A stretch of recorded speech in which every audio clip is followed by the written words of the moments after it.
Hi friends, நம்ம இன்றைக்கி வீட்டில் இருக்கிற பொருட்களையே வச்சு ஒரு சிம்பிளாக டேஸ்டியான குருமா எப்படி பண்ணுறதுன்னு பார்க்கலாம்.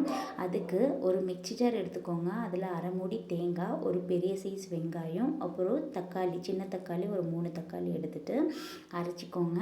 நெக்ஸ்ட்டு ஒரு எண்ணெய் ஊற்றி அதில் பட்டை, கிராம்பு, லவங்கம், ஏலக்காய், கடுகு எல்லாத்தையும் போட்டு அது பொரிஞ்சதுக்கப்புறம் வெங்காயம் போட்டு வெங்காயம் நல்லா பொன்னிறமாக வதங்குற வரைக்கும் நல்லா வதக்கி விட்டுக்கோங்க. அதுக்கப்புறம் இதுக்கு தேவையான காய்கறிகளை ஆட் பண்ணிக்கோங்க. குருமாவுக்கு தேவையான காய்கறிகளை ஆட் பண்ணி அதை வதக்கி விட்டுட்டு நம்ம அரைச்சி வச்சுருக்கிற அந்த பேஸ்ட் இருக்கு இல்லையா, அந்த பேஸ்ட்டை ஊற்றி அந்த பேஸ்ட் நல்லா அந்த காய்கறி கூட மிக்ஸ் ஆகிற வரைக்கும் நல்லா ஒரு 5 நிமிஷம் கிளறி விட்டுருங்க.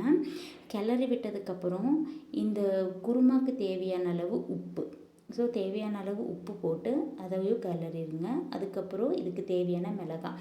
ஸோ இந்த மிளகாய் பார்த்திங்கன்னா நாங்கள் மிளகாய் பொடி வீட்டில் அரைச்ச மிளகாய் பொடி. இதில் தேவையான கரம் மசாலா, மஞ்சள்தூள் எல்லாமே போட்டு தான் அரைச்சிருக்கோம். ஸோ அதனால் நான் இதை மட்டும் யூஸ் பண்ணுறேன். நீங்கள் தனித்தனி யூஸ் பண்ணிங்கன்னா மிளகாத்தூள், மஞ்சத்தூள், அப்புறம் கரம் மசாலா இதெல்லாம் போட்டு நல்லா வதக்கிக்கோங்க.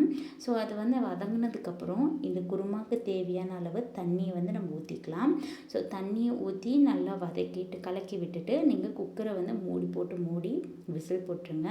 ஸோ இதை நல்லா வேகணும், அப்போ தான் டேஸ்ட்டாக இருக்கும். அதனால் ஒரு 5-6 விசில் விட்டுருங்க. 5-6 விசில் விட்டதுக்கப்புறம் இது நல்லா வெந்திருக்கும். ஸோ அதை மசிச்சுட்டு நீங்கள் சாப்பிட்டுக்கலாம். ஸோ இது ரொம்ப டேஸ்டியாக இருக்குது இந்த குருமா. ஸோ கண்டிப்பாக சப்பாத்தி, தோசை கூடலாம் யூஸ் பண்ணி பாருங்கள், ரொம்ப டேஸ்டியாக இருக்கும்.